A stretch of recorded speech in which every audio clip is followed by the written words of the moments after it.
You're listening to Civic Media. You can tune into any of our live shows on any radio station across the state with the Civic Media app. Find us in your phone's app store and listen anytime, anywhere. This is your WGBW Daily News Roundup for the Talk of Green Bay, 97.9 FM and 1590 AM. For 97.9 WGBW News, I'm Lisa Hale. A former teacher at Appleton West High School has been arrested on 3 counts of sexual assault of a child by a school staff member. Appleton police said they received a complaint this March that the Neenah woman engaged in a sexual relationship with a 17-year-old student while she was employed as a teacher during the 2017-18 school year. Police arrested the woman Tuesday morning. She was not employed as a teacher at the time of her arrest. They say there's no evidence that other students were involved or harmed. Their investigation is continuing. A total of 5 tornadoes have been confirmed after Monday night's severe weather ripped through the northern parts of our state. Civic Media meteorologist Brittany Merlot tells us what the National Weather Service saw.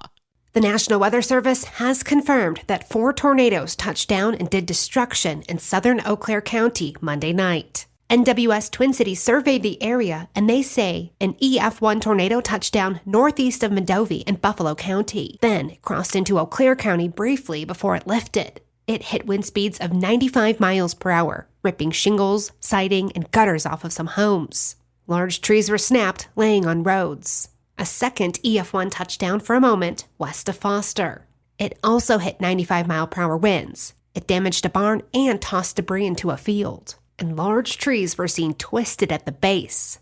Then a brief and weaker third EF0 twister also dropped down near Hale Corner, snapping trees. And a 4th tornado with EF1 damage. It went south and slightly east of Augusta. It took shingles off of a roof, tossing trees down onto a truck and a shed. The storm weakened for a bit as it went over Wausau. Then it started to tear a path through Burnhamwood and Mattoon. It was rated a high-end EF0 tornado in Shawano County. The National Weather Service office in Green Bay says the most notable damage was to the roof of an outbuilding and uprooted trees. However, it was on the ground for over 6 miles with winds at 80 miles per hour. No fatalities or injuries were reported. I'm meteorologist Brittany Merlot. During the NFL draft, the Brown County Tavern League provided free rides home from bars to keep the roads safe. The rides from the Tavern League of Wisconsin member businesses to homes, rental homes, or hotels totaled over 2,600 rides for more than 9,000 passengers. The Tavern League said over the duration of the draft, Brown County Sheriff's officials reported 3 OWI arrests and Green Bay police only reported 1. Rooted and Incorporated kept over 6,600 pounds of leftover food from the NFL draft from going to the landfills. Instead, that food will go to 13 local shelters and nonprofits. Rooted In is a nonprofit organization that focuses on food recovery and reducing waste. Selena Darrow is the group's founder and executive director. She says she struggled with poverty as a single mother and knows the value of high-quality fresh food. She said the exposure from partnering with the NFL will raise awareness, feed people, and prevent food waste. A run-aground vessel in Lake Michigan is leading to bipartisan support for a new boat bill. Stuart J. Waddles has more. Milwaukee's stranded Deep Thought boat, abandoned by its owners in October, is drawing crowds and now bipartisan support. A legislative action being brought forward in Madison proposes jail time for people that abandon their boats in Wisconsin waters. An anonymous donor is covering the cost of removing the Deep Thought, which has been slowed due to poor weather. People in Waupaca County won't be able to use the sheriff's office for services from the DMV anymore, including renewing or registering their vehicles. Waupaca Sheriff Timothy Wills said in a Facebook post Tuesday that the decision to cut the services wasn't easy. He didn't give a reason, but it was effective yesterday. Wills recommends checking local DMV offices for services and hours available. Wisconsin Governor Tony Evers says he and state Republicans are making progress on potential tax cuts in the upcoming biennial budget discussions. Governor Evers has repeatedly told Republican lawmakers that he would not support passing a tax bill separately from the state budget. And Republicans say they are willing to consider including changes to the tax code in those those budget discussions. At an event last week, Governor Evers said he and Republican leadership have had good meetings on the cuts as they look to find some common ground. According to an investigation from the city of Madison, the former Madison city clerk violated city rules in handling the 193 uncounted absentee ballots from the presidential election. Savannah Tomei Olson has all the details. I got the 14-page document with the investigation's findings. Essentially, it concludes that the missed absentee ballots were an innocent error that could have been prevented with more training. Instead, this focuses more on what happened after those ballots were found. Former City Clerk Mary Beth Witzel-Bell didn't notify anyone until about a month after the first batch of ballots showed up. The investigators concluded she had significant violations of city rules and breached her contract, signaling that if she didn't resign earlier this month, she may have been removed from her post permanently. The report says no other staff of the clerk's office violated these rules. Any of their errors were, quote, due to failures in leadership, process, and direction, end quote. The Wisconsin Elections Commission is still investigating the uncounted ballots. They have the power to find the former clerk acted improperly or even illegally.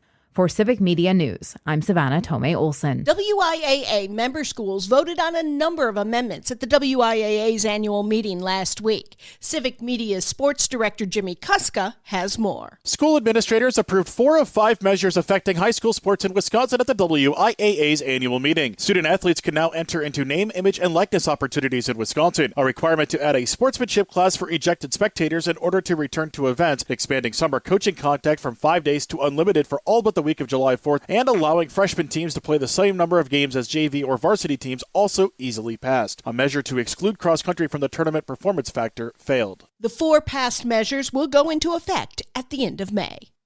I'm Lisa Hale, 97.9 WGBW News. For news anytime, log on to WGBW.FM.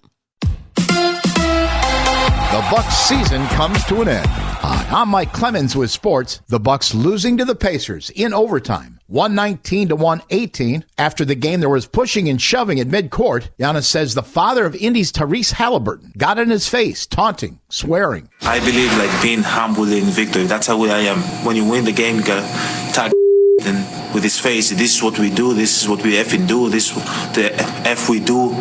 I feel like that's very, very disrespectful. I've won the championship.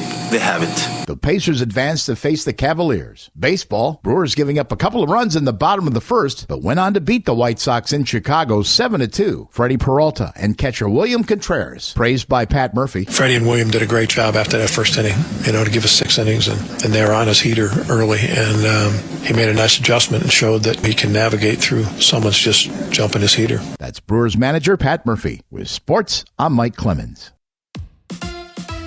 On your entertainment beat, I'm Pete Schwaba. We've all heard of chewing the worm one might find at the bottom of a tequila bottle, but a snake? True story. A Virginia woman was about to sip her margarita when a snake fell from the ceiling and landed in her glass after slapping her in the forehead. What did the woman do after being freaked out? Naturally, she took a picture for social media. As a result of the incident, it was revealed the restaurant was in violation of several health codes. Really? Turning down big money would be tough for most of us to do, even if it's to protect a franchise film legacy like Back to the Future. Bob Gale, who is the creator behind the trilogy, says under no circumstances will there ever be a spin-off, prequel, or another sequel. He calls the franchise perfect the way it is. The producer says the only way it could remotely happen is if Steven Spielberg signs off on it, and that most likely will not happen because Spielberg does not like sequels. That's probably why we've never seen E.T. Goes to College. People get scared when they see Lost star Sam Anderson board their flight. The 79-year-old actor says when people see him, their faces say, "Get me off this flight," even though a crash would be highly unlikely because most airline passengers aren't good-looking enough to be actors on a network show. On the other hand, when Leslie Nielsen used to board a plane, no one seemed to mind because although there was a threat of disaster, he brought big laughs. Jack Lowden will break down barriers in a new rendition of Pride and Prejudice, according to Jack Lowden. The star of Slow Horses and Dunkirk will play Mr. Darcy opposite Emma Corrin's Elizabeth Bennet. Lowden says the fact that he is the first ginger or redhead to play Mr. Darcy is one of the last discriminatory barriers to fall in television. Lowden replaces the most recent Mr. Darcy, played by the establishment's Colin Firth. Now that's sarcasm. There are some actors that will immerse themselves completely in a role and do anything to accurately portray their character. Then there is Terrence Howard. Howard says his biggest regret in his career is turning down the role of Smokey Robinson, which the singer personally asked him to play. He passed on the role because he was in negotiations to play Marvin Gaye in a biopic by Lee Daniels. According to Variety, Howard ultimately passed on that role over concerns that Marvin was actually gay, concerns that were confirmed by Quincy Jones. During a recent episode of the Club Random podcast, Howard said if he had to kiss a man in a film, he would cut his lips off. I assume he meant his own lips. Howard explained, saying he has to totally understand a role because he doesn't fake it. Maybe that's why he had no problem playing a pimp in Hustle and Flow. He was also in Big Mama's House. Wonder if he cut a body part off after that gem. For more showbiz fun, tune into Nightlight with me, Pete Schwaba, weeknights from 6 to 8 p.m. on the Civic Media Radio Network. It is going to be mostly sunny today with a high right around 55 this afternoon. The wind out of the southeast at only around 5 to 10. Tonight, scattered showers, mainly mid to late evening and overnight, are low down into the mid-40s. Tomorrow, cloudy with scattered showers and a high near 53. I'm meteorologist Sean Cable. Right now, it's 39. That's your WGBW Daily News Roundup from Civic Media. Subscribe to this podcast on Spotify, Apple, or wherever you find your podcasts. Find more news at WGBW.FM. The national news cycle never stops, but it can be hard to find news about your local community. Civic Media is dedicated to providing quality local and state news coverage across Wisconsin. With the Civic Media app, you can get notifications about local stories that matter to you and your community. Find the free Civic Media app in your phone's app store and choose notifications from the menu to tell us what kind of news you want to hear about.